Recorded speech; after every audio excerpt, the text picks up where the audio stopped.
ki khubor ka Batesi TV ka umdi basnyam bak penjaslian Rupa Premium Meghalaya. Kawasan Tibetan Traditional Medical Treatment Center kebetulan yang main branch Guwahati jangan Jela Assam mentagala plepat sia ka Shnat Jingsumar hasnong Mawbah Shillong.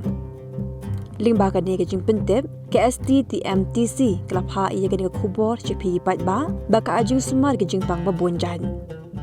Hakan ka center la Jingsumar ki nong pang cancer, pang diabetes, pang singkai, pang double air, besitom na jing bamlat syabar, pang ekpo, pang terpeng, slip disc, gout arthritis, migraine, sinus, spondylitis, stiff muscle, nerve disorder, cholesterol, blood pressure, skin diseases, asthma, kidney, gallstone, piles, infertility, brain tumor, bat kiwedi kita jingpang.